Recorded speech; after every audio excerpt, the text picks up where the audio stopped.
It's time, once again, to vote in the Provincial Executive Council election. The process is relatively simple and should only take a few moments of your time. The first step is to head to the ATA website at teachers.ab.ca.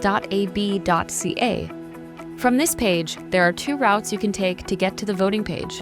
If you click on the 2025 PEC Elections link at the top of the page, you will be taken directly to the PEC Elections site. You can also begin the voting process by clicking on the PEC Election Vote Now link in the Quick Links section. Both of these links will take you to the same destination. Let's try the Quick Links route.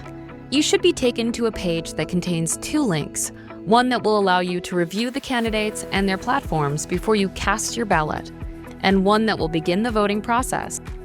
If you've decided who you'll be voting for and are ready to cast your ballots, click on the Vote Here graphic. Because only active and associate members are allowed to vote, you will be taken to a page asking you to log in. Just enter the email you used to create your profile, along with your password, and click on Sign In. If you have any difficulties or need to create an account, click on one of the lower links for assistance. Once logged in, you'll be taken to a page that will ask for your permission to log on to a third-party site, which we use to handle the vote. It's important to note that once you begin the voting process, you cannot stop and come back at a later time. You have this one shot at the process, so make sure you have your decisions made and the necessary time to complete your vote. If you're confident you're ready to go, select Click Here to vote and you'll be taken to the Big Pulse website. Once there, you'll be asked to enter your legal first and last name.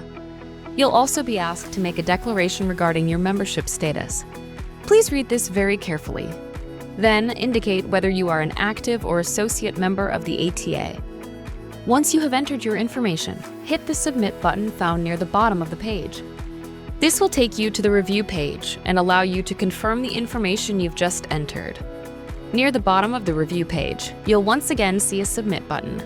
By selecting it, you are officially entering the information and you'll advance to the next page. You will encounter this information verification step after every page you complete throughout this entire voting process.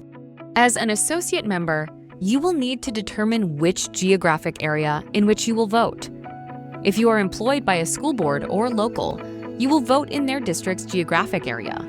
If you are an associate member, but not employed by a specific school board or local, you will then vote in the geographic area where you live. On this page, you will see a list of school boards and their corresponding geographic areas.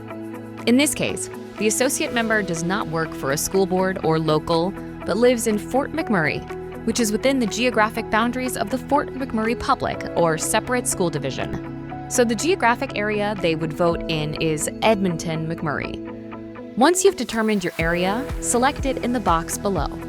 Submit and verify the information, and you will be taken to your district representative voting page. If the district representative for your area has been acclaimed, you will move right on to the president and vice president voting step. In this example, there is a race for the district representative position, so you will need to vote.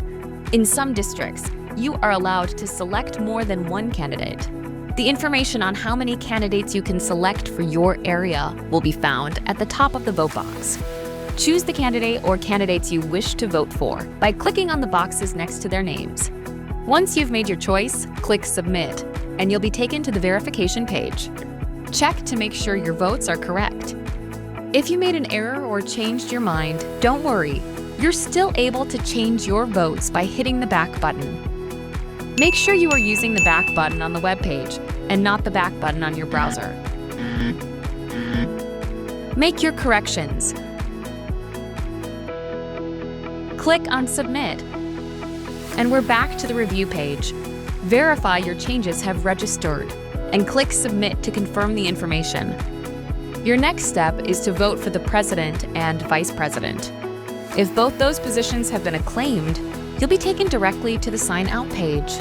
If there is a race, select one name for the president and up to 2 names for the vice president. Hit Submit. Verify your selections, and you're done. You can now sign out knowing that you've proudly exercised your democratic right. See? That wasn't that hard, and it didn't take very long either. Congratulations!